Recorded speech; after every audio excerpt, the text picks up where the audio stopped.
Hey, hold up. I got a surprise for y'all. Wait right there, all right? Boom! What's going on, YouTube? My name is Kevin Nguyen from Triple Threat Customs, aka at 3T Customs on Instagram.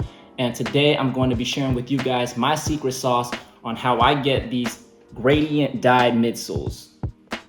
Today in this video, I'm going to be sharing the supplies that I use, the step-by-step method on how I achieve the look, as well as the most important question, how durable are these midsoles? Now this method I could have easily kept under wraps because I personally have never seen anything like it. However, I'm here to help grow the sneaker art community, and I know a lot of my artist friends would take a lot of value from this, and so didn't hesitate to share.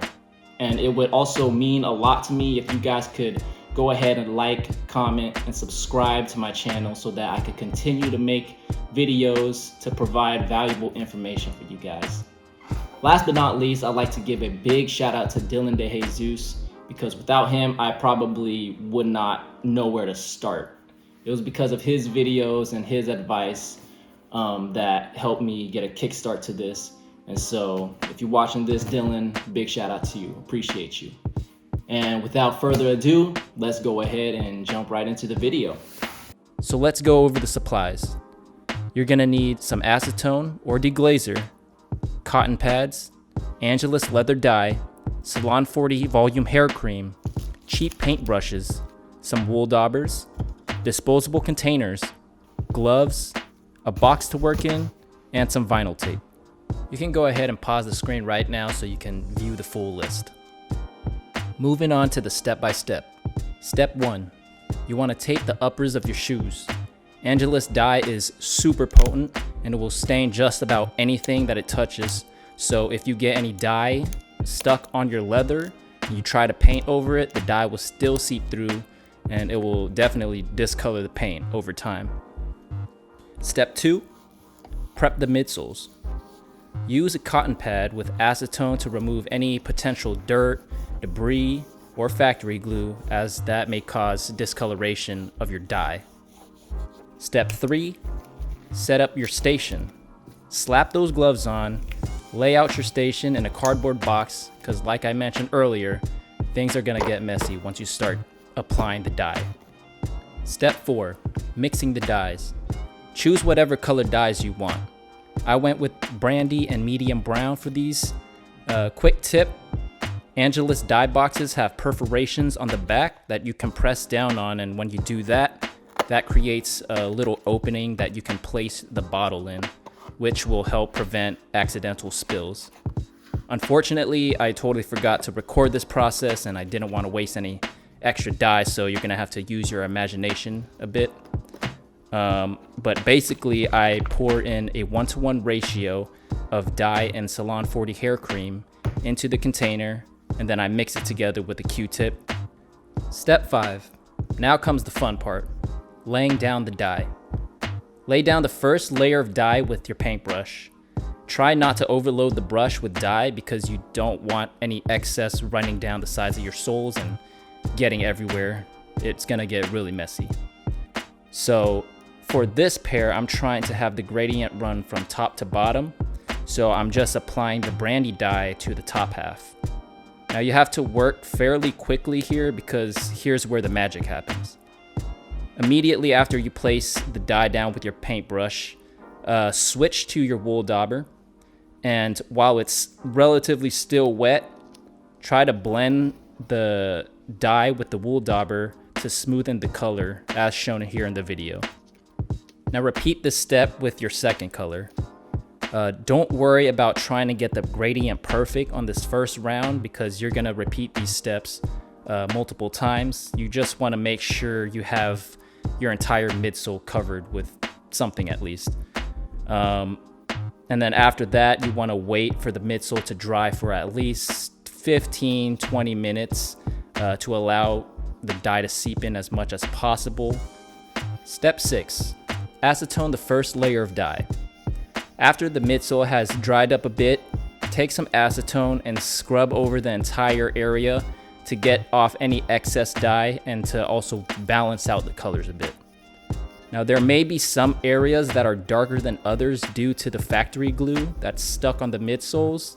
So just make sure you get all that off during this step so that for the future rounds, you'll be able to get a nice even coat. Next, repeat step 5. Lay down the dye with paintbrush, blend it with the wool dauber, and I like to repeat this step maybe once or even twice if I'm not satisfied with how it looks. However, I don't like to acetone the midsole the second or third time around because I find that it really dilutes the gradient. But by not hitting the midsoles again with acetone, it takes much longer for the midsoles to dry. So it's kind of a trade-off there. Step 7. Once you're satisfied with how the gradient came out, take off the tape and let the midsoles dry. If there's any dye that got stuck onto the leather uppers, try to acetone that as much as possible. I wouldn't touch the midsole for at least a full day. You could place them outside if it's sunny to be safe, but be warned, even after they look and feel dry, it is still possible and also likely that they can still stain your hands while you're holding onto them barehanded for long periods of time. So I would highly recommend wearing gloves while you paint the uppers. Anyway, that's basically the whole process for gradient dyeing my midsoles. And after hours of painting the upper part of the shoes, here's the final result.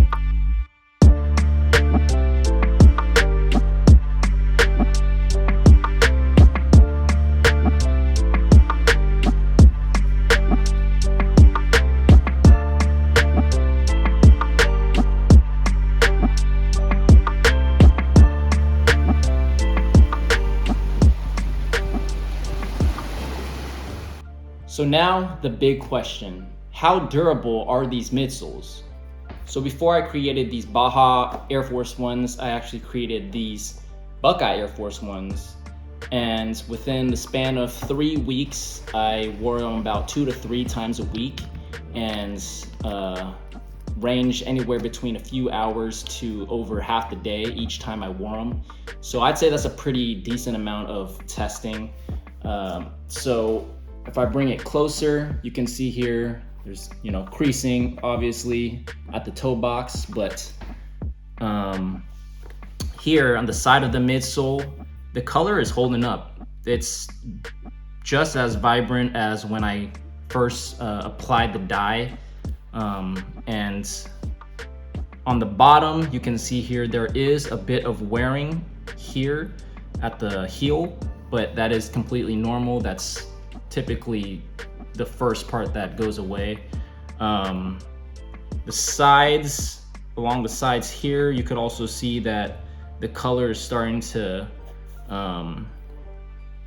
rub off, but for the most part, these are holding up really well, and I would honestly expect these to last for a good amount of wear. And also, it doesn't really matter for the outsole, the bottom part here, because nobody's really gonna see it.